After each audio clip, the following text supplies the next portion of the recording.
the autumn of 1939, on this very road, a Nazi officer named Kajetan Mullmann was traveling down here on a secret mission. Hitler, Göring, Hans Frank, he worked for them all, stealing some of the world's greatest art treasures, like some kind of mafia bagman.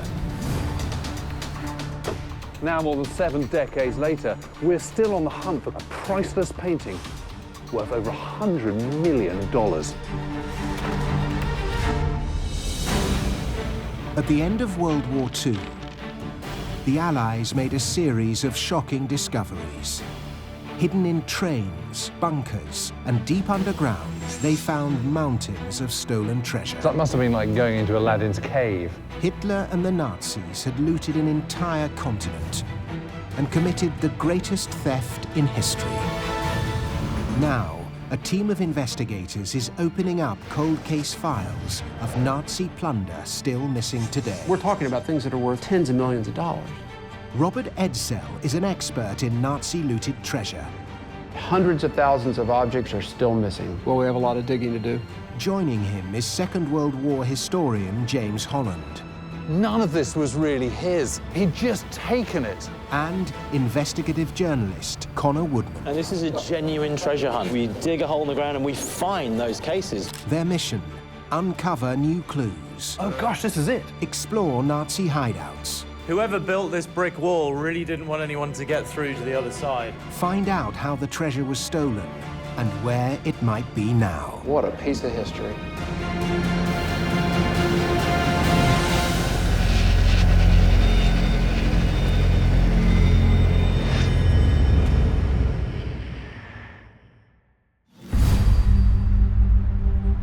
At the headquarters of the Monuments Men Foundation, an organization that has found and returned many Nazi-looted treasures to their rightful owners, founder Robert Edsell and art and restitution expert Dorothee Schneider reopen a cold case from the outbreak of the Second World War. So this is what we have on Poland, Robert. At the heart of the investigation is the Nazis' systematic pillaging of Poland. Es lebe Deutschland! I think like 90% of their cultural treasures stolen. I mean, I don't think any country in Europe was looted more extensively than Poland. On September 1st, 1939, German troops invaded Poland. Hitler's plans were brutal. Seize Poland's territory, enslave its people, destroy its culture, and plunder its treasures. Within days of the country's surrender, the Nazis stole one of Poland's most valuable works of art. Portrait of a Young Man by Italian Renaissance master Raphael. It is still missing today. And it's the focus of our investigation to find the most important painting missing since World War II. To solve this 70-year-old case, historian James Holland heads to Krakow in southern Poland. This city was the home of the Raphael when the Germans invaded Poland. I've never been to Krakow before, but as a historian, I associate this place with Nazi oppression, with the ghetto, of course, and the Holocaust. Yet this place was also the cultural center of Poland, and as such was a prime target for the Nazis for the systematic pillage of art. And right at the very top of the list was the Czartoryski collection. At the start of World War II, the Czartoryski Museum boasted one of Poland's most important private collections of art. So, Agatha, this is an amazing place. When was it created? It was formed at the end of 18th century by Princess Izabela Czartoryska. The crown jewels of the Czartoryski Museum were known as the Big Three: a Rembrandt, a Leonardo da Vinci, and a Raphael. Today, these rare masterpieces are valued at approximately $500 million. Now, Agatha, I know that of the big three, the one that's still here is the Rembrandt. Yes, it is. Is it possible to see that? Yes, please follow me. Thank you. Oh gosh, it's just here. Yes. Landscape with a Good Samaritan by the Dutch master Rembrandt was stolen by the Nazis during the war. It's stunning, isn't it? That's beautiful. Lucky that he survived in this state of preservation. The Rembrandt and the Leonardo were recovered in 1945, but not the Raphael. And here you've got the print of the portrait of the young man. Yes, probably the famous missing young man in the world. So in 1939, the actual painting would have been in this frame. Yes, the pictures were taken from their frames, Yes. packed carefully and taken to their property in the countryside. With war on the horizon, the Czartoryski family evacuated the paintings to a secret location in rural Poland. This would be the beginning of an extraordinary wartime journey for the Raphael. You're Polish, and this belongs in Poland. What would it mean to you to have this back? Enormous joy, pride, I think in a symbolic way, recompensation for the victims of the war in the area of culture. To discover where the painting might be today, the team must retrace the Raphael's wartime journey. James sets off to the Polish countryside. In Dallas, Robert and Dorothée gather information on the Nazi chosen to spearhead the theft. There they are, the big three of the Czartoryski collection. Hitler wants them, Hermann Göring wants them, and they make the decision to send in this SS officer, Kajetan Mollman. The Nazis dispatched SS officer and art historian Kajetan Mollman to Poland. His mission? Plunder the nation and ship the finest works of art back to Hitler and his greedy deputy, Hermann Göring. Yeah, Kajetan Mollman, I have a file on him, Robert. He's a really interesting character. There's a great quote here. It's from a Dutch report from after the war. Kajetan Mollman is obstinate. He has no conscience and does not care about art. He's a liar and a vile person. October 1939, days after Poland fell. Kajetan Mollman learned the big three were hidden in the Czartoryski family's country estate.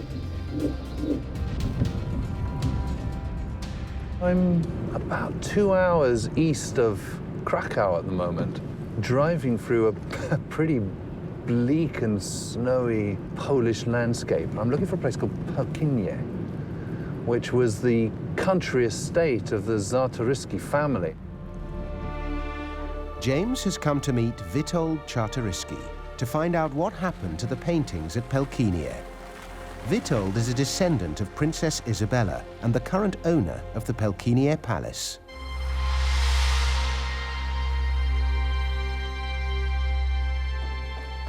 Witold, this is a wonderful place. So what's the story of this house? Well, it was the house of my great-grandfather.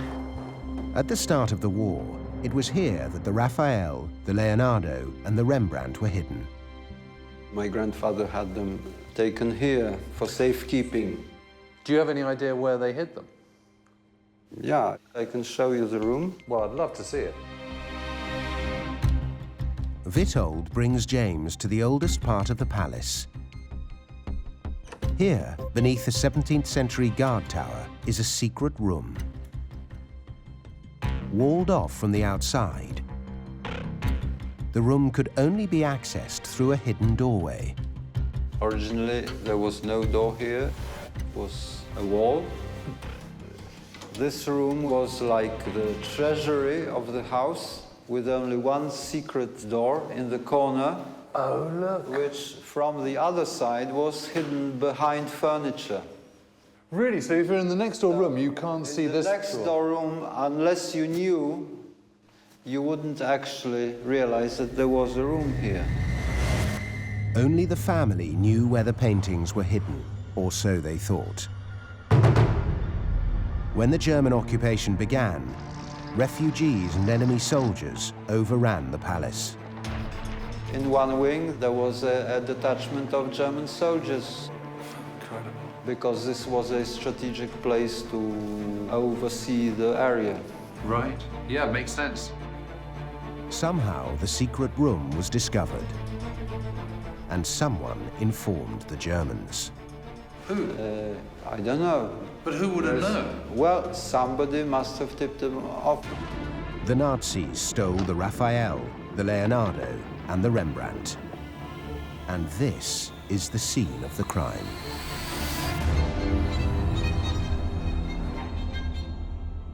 The Raphael. Do you think it's still out there? I'm sure it is. Muhlmann took the paintings to Hermann Göring in Berlin. But it wasn't just the number 2 Nazi who wanted the masterpieces. Hans Frank, the Governor General in Krakow, wants the paintings back there and orders that Muhlmann bring them back down to Krakow. It doesn't end there because Hermann Göring wants them back in Berlin. Frank gets livid and orders them brought back to Krakow. Back and forth like little boys fighting over marbles, all spending time away from the war effort, all focused on these 3 pictures. And it really goes to show, I mean, the power and magnetic appeal of these paintings. For more than 2 years, top Nazis bickered over the masterpieces. In 1943, Hitler finally sent the paintings back to Poland. James returns to Krakow to meet the son of a top Nazi who held on to the paintings for the rest of the war. Hans Frank's youngest son, Nicholas. My father could be very funny. He was really entertaining, but he was also a big coward. He was a mass murderer.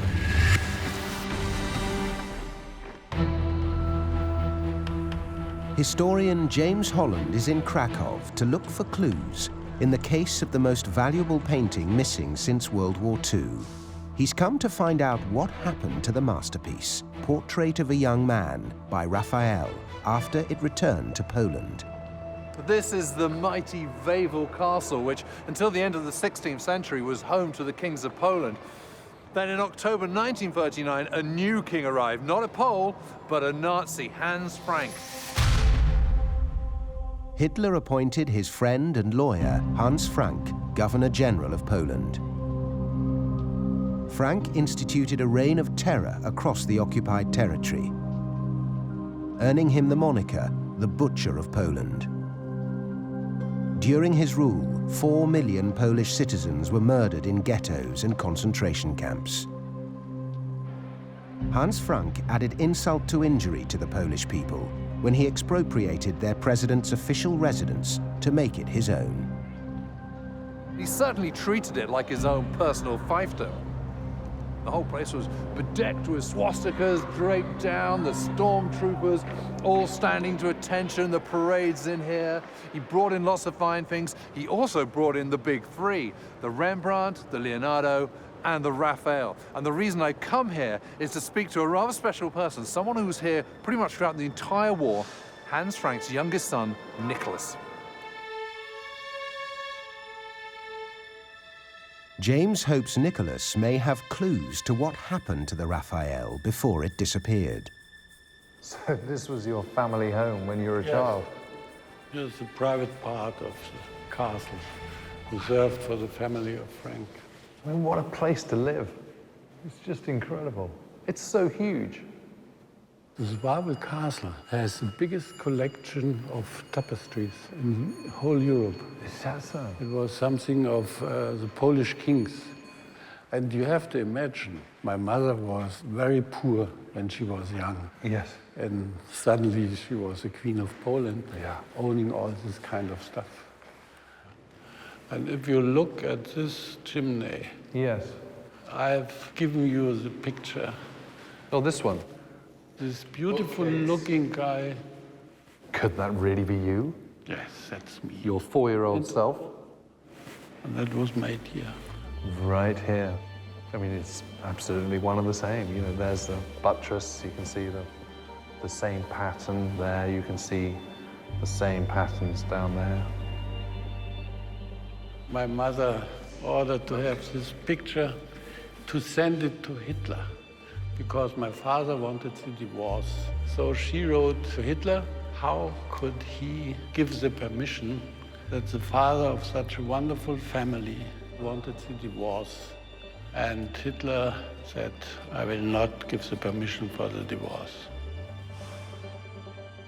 Bridget and Hans Frank surrounded themselves with luxury and fine art, while outside the castle walls, the Polish people lived in fear and deprivation.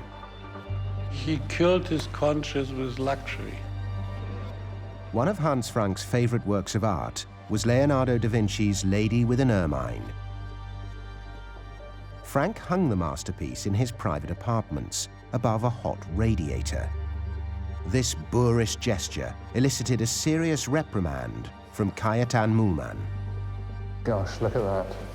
I think that's just perfection. Absolutely magnificent. I feel like I'm standing before greatness. Look, it's just perfect. Completed at the end of the 15th century, Lady with an Ermine is one of the rare female portraits by da Vinci. I mean, it's one of the greatest works of art I've ever seen. Not for me. I nearly hated this painting. Why? Because it's a mixture of dealing at the same time with the behavior of my father and knowing that he was a mass murderer. He was a cultured killer.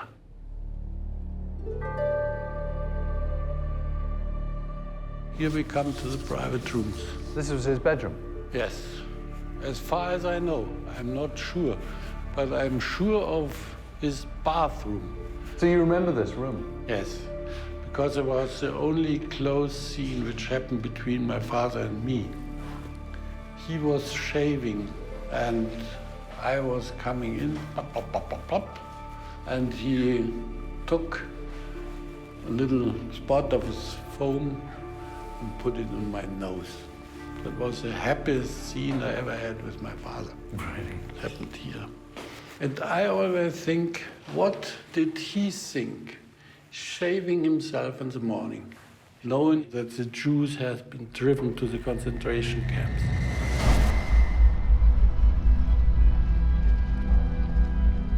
I mean, for me, it's unbelievable why he didn't shoot himself after having shaved. Hans Frank was remorseless. But by 1945, the tide of the war had turned. As Soviet forces charged westward, Frank bolted, taking as much of the country's loot as he could. So your father managed to sort of squirrel out the big three, the Raphael, the Rembrandt, and the Leonardo. I think 8 trucks full of paintings and other luxury goods. And my mother, by the way, she took with her a bag full of jewelry, stolen from the Polish Jews or the Polish people. So they were big thieves, your Yes. parents. And so where did they go? Back home to Bavaria. What do you think happened to the Raphael? Maybe my mother. I could think that she had stolen the Raphael. And then she sold it for butter, milk, bread to a guy in Bavaria. So your gut instinct, is it still out there? I would say it's still out there. I would say so. To figure out what happened to the Raphael when Hans Frank fled Poland, the team examined his escape route. On January 17th, 1945, Frank left Krakow and headed west, through the Nazi stronghold of Lower Silesia. Could the Raphael be here? So Lower Silesia is right about here, north of Krakow. I mean, today it's Poland, but at that point in time it was Germany. Yeah, according to this post-war report on Dr. Günther Grundmann, he was the provincial curator for Lower Silesia and responsible for finding storage for all the looted art that the Nazis took. During the war, Grundmann requisitioned more than 80 castles, monasteries and residences across Lower Silesia for the Nazis to store their looted art. The team learns of an archaeological dig at one of those sites, Grodno Castle.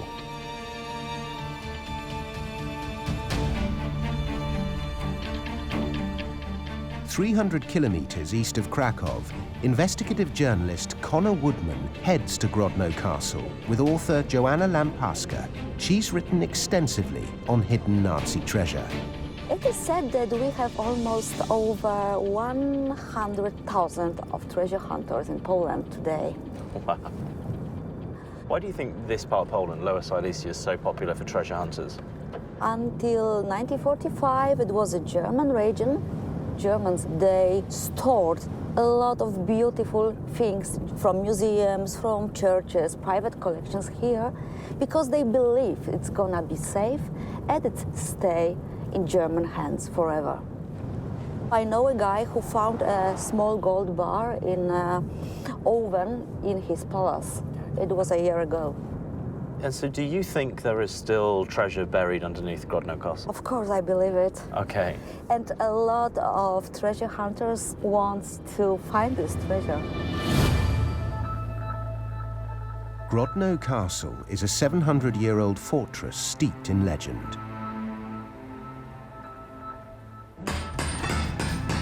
It's also the site of a new excavation led by historian, treasure hunter, and journalist Peter Maskowski.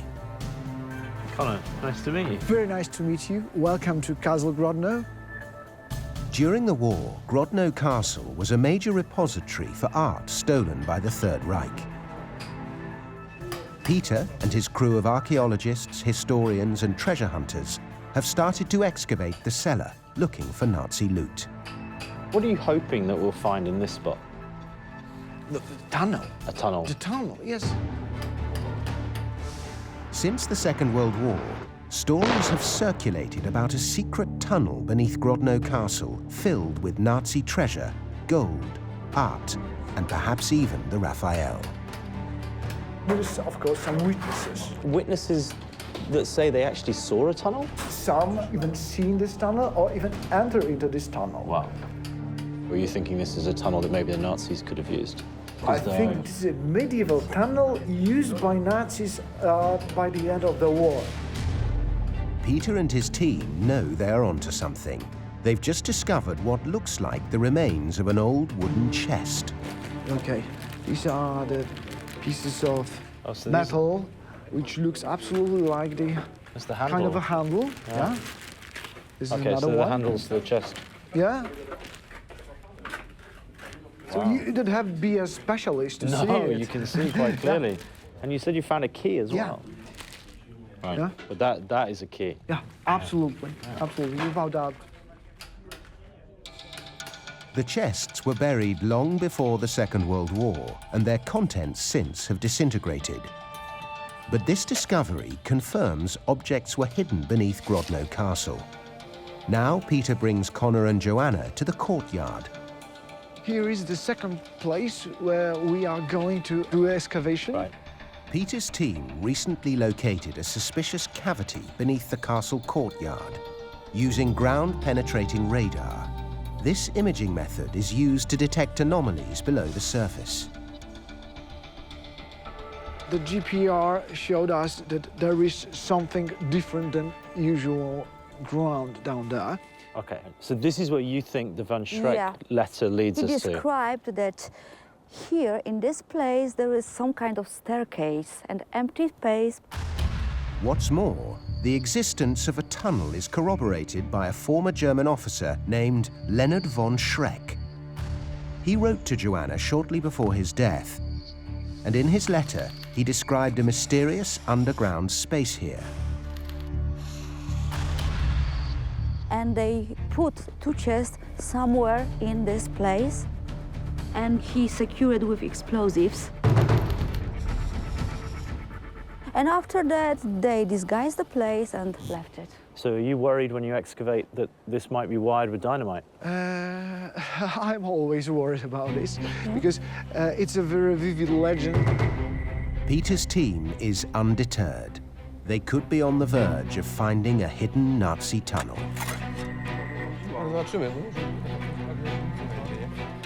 We have a space. You see the hole? Yeah, the sea as a whole goes all the way through. Something is behind these pillars.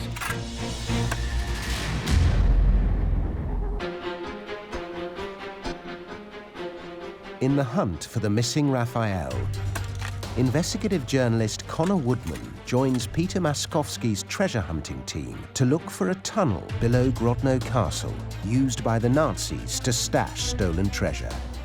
Here is the paths of the GPR. There are a few anomalies. Peter's team is encouraged by the data from the ground-penetrating radar. It shows a suspicious cavity in this spot. So we are digging pretty close to where that anomaly there is, this spot. Exactly.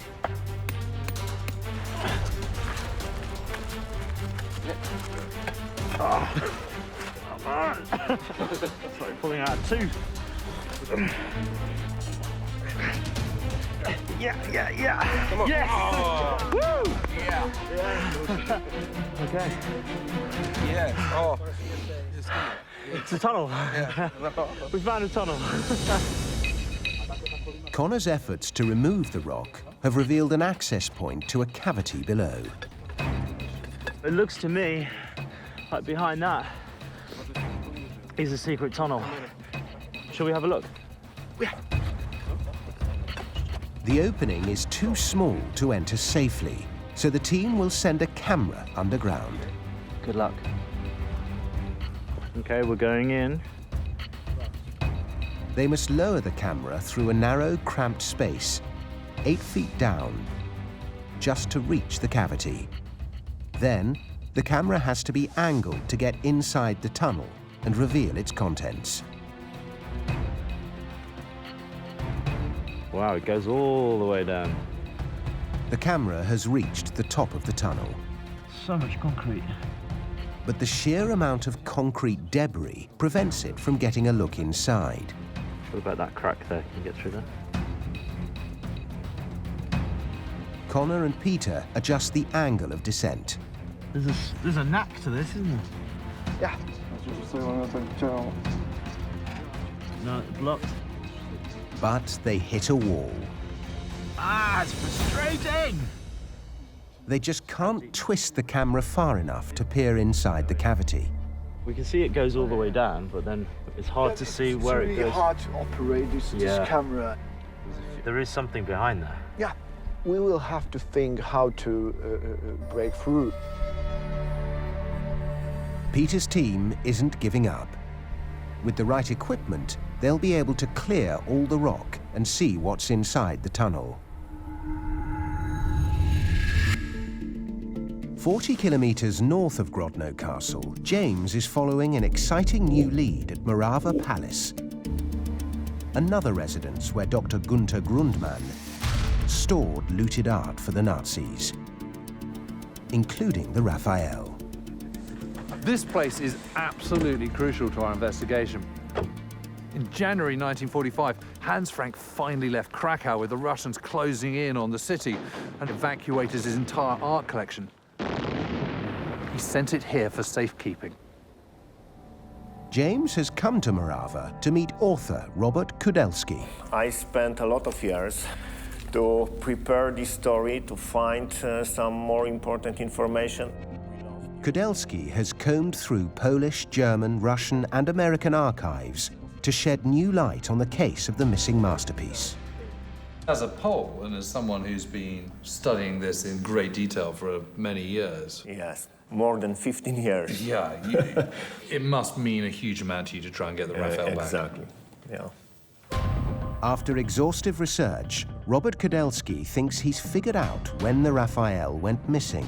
We know because we have the inventory of the local conservator Gunther Grundmann. On January 26, 1945, Grundmann was sent to Morava Palace to fetch the most valuable works in Frank's collection. He arrived on the 29th and made an inventory. The Raphael should be listed here, but it's missing. So no Raphael on this list at all? Absolutely.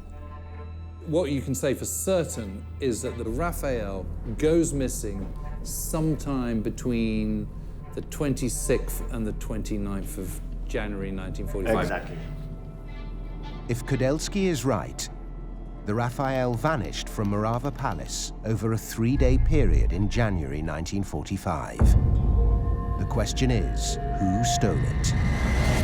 I believe that Edward Kneissel took the Raphael paintings from the castle.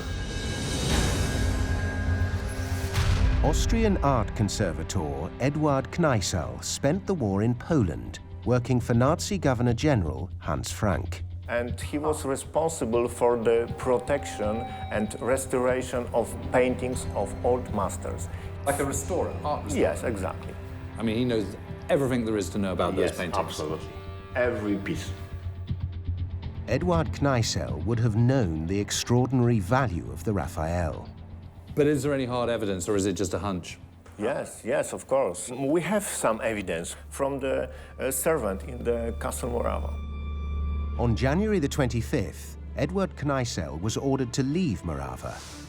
But Kudelski has uncovered eyewitness testimony that Kneissel returned to Morava Palace between January the 26th and January the 28th. Exactly when the painting goes missing. Kneissel had the key. What, here in Morava? Yes, exactly. In this place. Okay, that is all starting to stack up a Yes. bit. According to the servant, Eduard Kneissel claimed he'd returned to pick up some of his restoration tools. Kneissel came back here, and that his excuse was, I've come back to get some my tools of my trade.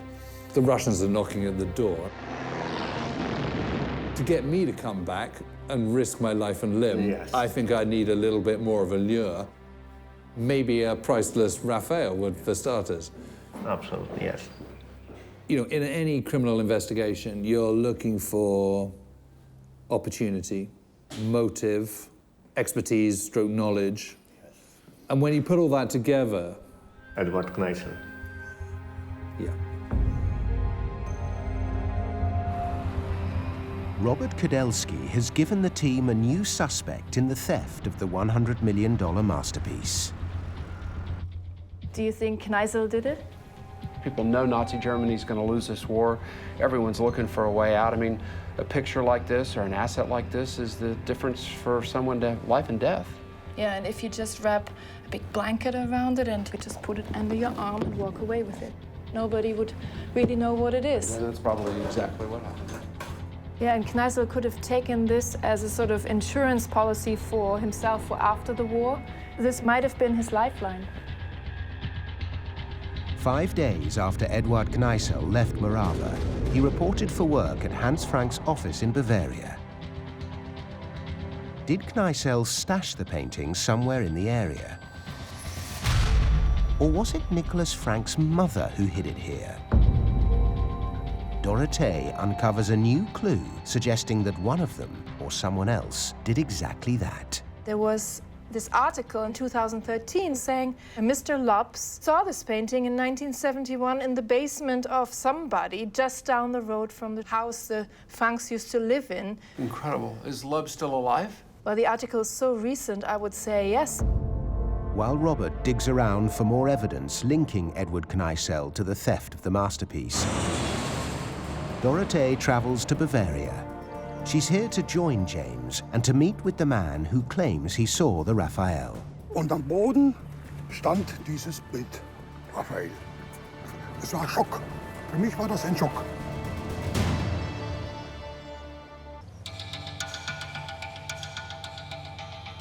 The search for the missing Raphael brings James to the mountains of Germany. After tracking the painting from Krakow to Morava, the team hones in on the small Bavarian town of Schliersee. This is where Hans Frank was arrested in May 1945. Taken to prison, and that's where he will remain until October 1946, when he was hanged for war crimes. When the Americans got here, they also found a number of those amazing paintings of Rembrandt, the Leonardo, but not the Raphael. At the end of the war, the US Army discovered large caches of Nazi-looted art around the Bavarian Alps. And all the evidence the team has gathered leads here to the very same region. Bavaria is where Nicholas Frank suspects his mother could have sold the painting after the war. And then she sold it for butter, milk, bread to a guy in Bavaria. It's also where Eduard Kneissel might have secreted the Raphael as an insurance policy for his family. Eduard Kneissel. After the war, he spent a few years in Bavaria. Whether it was Eduard Kneissel or Brigitte Frank who smuggled the painting back to Bavaria, one of them likely sold the masterpiece just to survive the desperate conditions at the close of the war. And now, the team has a solid lead that the painting is still somewhere here. I'm on my way to meet Dorothy. She's found a gentleman called Mr. Lubbs, who reckons he saw the Raphael in a basement somewhere very near here. In 1971, 26-year-old gun enthusiast Reinhard Lubbs came here to sell some antique rifles to a firearms collector. So, Herr Lubbs, you've got the most amazing story. Dorothy's told me a little bit, but just start from the start. Ich hatte 2 Karabiner zu verkaufen. Sagte mir, ich kenne jemanden, wenn der Preis stimmt, dann würde die beiden Karabiner dann kaufen. So he had these carabiners, and then Mr. Lubbs said, "Can I see your collection of arms and armor and guns?" The guy said, "Sure." And Mr. Lubbs went to the basement with the 4-year-old son. So the two of them went downstairs. Und dann haben sie zusammen sich den Keller angeschaut. Ja. Und am Ende, auf der Stirnseite dieses Kellers, war ein Vorhang. Und der Vorhang war halb offen. Und da waren dahinter Orden, EK1, EK2. Und am Boden stand dieses Bild, Raphael. So Mr. Lubbs was standing right in front of the painting, went down to really have a good close look, and the little boy stood next to him. Dann habe ich gefragt, warum? Ja, weil er eine Wärmflasche auf dem Kopf hat. And the boy said, "He must really be freezing." And Mr. Lubbs said, "Why?" "Yeah, he has this hot water bottle on his head." And of course, he's got that velvet sort of slouch beret on his head, hasn't he? Yeah, we have it here. Und das ist die Wärmflasche. Also. So that's the hot water bottle right there, sort of hanging Well, it does down. look a little bit like one. And this is absolutely what you saw. Ja. I mean, that's absolutely amazing. Vor allem, nachdem ich eben 35 Jahre später den Bayern-Teil der Schongauer Nachrichten. Amazing story. Amazing. There is no doubt in Reinhard Lubbs' mind that the painting he saw in the cellar was the masterpiece, Portrait of a Young Man, by Raphael. I mean, it's clearly over 40 years now, but if we were to get in the car and have a look, do you think we'd be able to find it? Das ist wie die Nadel im Heuhaufen. It's a little bit like a needle in the haystack, but let's try it. Is it possible that the Raphael is here in this small Bavarian town? Do you remember the houses, what they looked like?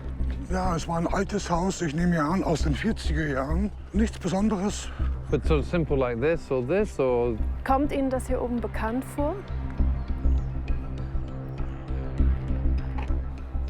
We should probably ring some doorbells, shouldn't we? Guten Tag, verzeihen Sie die Störung. Dorothée wonders if residents might remember a collector of historical firearms. She said maybe in the next street down. Oh, it's frustrating, isn't it? It's such a tantalizing lead, and yet we can't pinpoint the house. While Dorothée and James continue to look for clues to the Raphael's whereabouts in Bavaria, Robert arrives in Vienna, on the trail of one of the suspects in the case. He's tracked down Eduard Kneissel's only son, Wolfgang. Nice to meet you. You too. Robert is here to find out if Wolfgang Kneissel knows if his father, Eduard, took the Raphael. Wolfgang, tell me how your father came to be in Poland. When Hitler came to Austria, all government employees were automatically member of the Nazi Party. But my father refused to go to certain demonstrations, and he was transferred as a punishment to Krakow. He was by special order, he had to go to Dr. Cajetan Mühlmann. Cajetan Mühlmann. Yeah. For much of the war, Eduard Kneissel's job was to restore the art the Nazis had looted in Poland. This included all the paintings in Hans Frank's collection. Did your father ever do any work on the Leonardo or on the Raphael? Probably. I didn't ask him, but he was very aware of those paintings. Eduard Kneissel knew the paintings well, and he knew the Raphael was left behind at Morava in January 1945. Robert is here to corroborate the evidence. He packed it. He needs to find out whether Wolfgang thinks his father was involved in the theft. So there are a number of different people, of course, that have been spending decades, their entire lives, trying to track this painting by Raphael. But one of the theories, of course, is that your father took the picture. Do you think he did that? No, definitely not. He wouldn't have the guts to do it, you know? Probably if you have the intention to steal something like that, you wouldn't dare it with a Raphael or a Leonardo. My father always said, whenever you fake a painting, don't fake a Leonardo or a Raphael. Just fake some cheap Austrian painters, you know, because nobody will make a research in that case. So I don't think so. This is, no, it's impossible. Wolfgang Kneissel is adamant his father didn't steal the Raphael. He vividly remembers his father telling him how he helped the Allies track art stolen by the Nazis. When the war ended, he was driving around with the 4 soldiers in the jeep. A Russian soldier, English soldier, an American soldier, and a French soldier, trying to find some war criminals and so forth and so on. And sometimes, if it was concerning about art, you know, my father was driving with them just to say, okay, this man or that man, they can have a picture, a stolen picture or not. But if Edward Kneissel didn't take the masterpiece, then who did? Hans Frank's wife, Brigitte? Either way, the team has a strong hunch someone snuck it into Bavaria at the end of the war. In Schliersee, James and Dorothee have searched most of the town, but have yet to find the house where Reinhard Lubs believes he saw the Raphael in the 1970s. Well, we should ask this chap. Guten Tag, darf ich Sie was fragen? Haben Sie hier schon in den 70er Jahren gelebt? Kennen Sie jemanden, der hier früher der eine Sammlung hatte mit Waffen? Unbekannt. Danke. Alles Gute. No? Yeah, so he said he has never heard of anybody who collected guns in this area, and he has been living here since the 70s. It's very frustrating, isn't it? Because we feel we're kind of in the right neck of the woods, but... Bavaria was the Nazis' spiritual homeland and may still hold secrets from the Second World War. The team's best guess is that the masterpiece is still here, some 70 years after it was brazenly stolen from Poland. My gut instinct is that it's out here somewhere, still lying in some attic or some basement, just waiting to be recovered. In retracing the Raphael's incredible wartime journey, the team has gone from Pelkinie to Wawel Castle to a small lakeside town in Bavaria. There's so much pointing to this part of the world, isn't there? It must still be somewhere here. Along the way, the team have identified 2 potential suspects in the theft of the masterpiece. Edward Kneissel. Yeah. Maybe my mother. I could think that she had stolen the Raphael. and determined that all roads lead to Bavaria. Of all the paintings stolen by the Nazis and still missing today, Portrait of a Young Man by Raphael remains the most valuable. But the theft of this masterpiece goes far beyond its staggering price tag. It's emblematic of the pillaging of an entire nation's cultural treasures. For people in Poland, this painting by Raphael it's in a way kind of their Mona Lisa. If someone finds the Raphael, that's going to be on the front page of every newspaper and every website in the world for a 24-hour period. So I'm hopeful that we've stirred up a lot of interest in this painting now, and I hope lead us to the door of the Raphael.